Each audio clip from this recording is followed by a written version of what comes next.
50 degrees Fahrenheit with harsh winds sometimes lasting for days or weeks. Polar bears need to be very well adapted to do well in that extreme cold. Does anyone have any guesses they want to yell out what helps a polar bear in the cold? I heard two really great things. I'm going to get to the blubber second, but I'm going to start with the fur. So polar bears have a dual layer of fur. They have that outer layer which helps keep them warm, but they also have an inner denser layer. And this also helps keep them water resistant. Extra layer of warmth. Now, we have Chicago Zoo-born polar bears here, and it is summer, so you will notice that both of them are actually shedding. This is also an adaptation that polar bears have in the summer because, like we said, they have seasons, so they will shed some of that fur.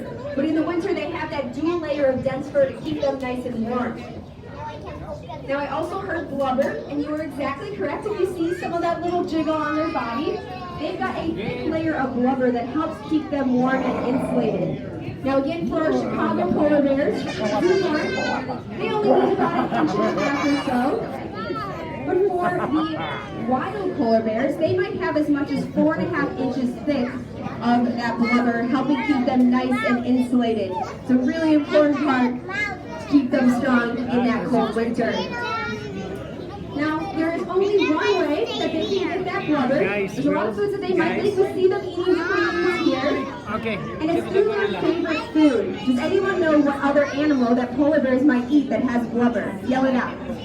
Seals, exactly. So seals are going to be really important for a polar bear because it helps them build up that layer of blubber, help keep them nice and warm. Now again, these are zoo-born polar bears. They get fed every single day. So they don't need to build up that blubber in the same way. It's a little bit of a warmer climate too, so that's why they get different foods for enrichment. Here they might get beef or eggs for part of their food because they get fed every day. But in the wild, it's really important that polar bears get seals and have access to that. And they are amazing predators. They are the largest land predator, and they've also got some really cool adaptations to help them hunt seals. Now the blubber is also really important because it not only insulates them, but it acts as extra food storage. Now the Arctic is very vast, it is large, and they cover hundreds of miles in their territory. And as while they're looking and walking and hunting for food, if they build up that blubber, they will have an extra layer.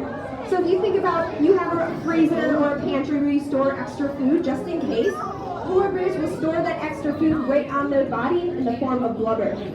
So as they're walking around in the vast Arctic, they always have that extra food storage. That's another reason why those seals and that blubber is so important. Now there are a number of different habitats in the Arctic. There is the icy tundra, that's what polar bears are mostly inhabiting. There's the forest and the sea. Our habitat here is meant to replicate some of that in the Arctic. You have all those different options, choices. That's another form of enrichment for the polar bears, is that they have choices in their environment, different things that they could do. You might see on the other side there's that underwater area. Tolini the female loves to swim in that. So in the Arctic, they're going to be covering a large range. Now when they're looking for seals, they have another adaptation that really helps them in hunting seals, and that's that nose. They're able to smell as far as 20 miles away and through 3 feet of ice. So that's quite a bit. That's probably how they smelled and immediately came out to get this food today. They knew that food was coming, they could smell it. This is nothing. Now if you imagine, anyone here from the burbs want to raise their hand? Okay, no one from the burbs. Anyone from Indiana?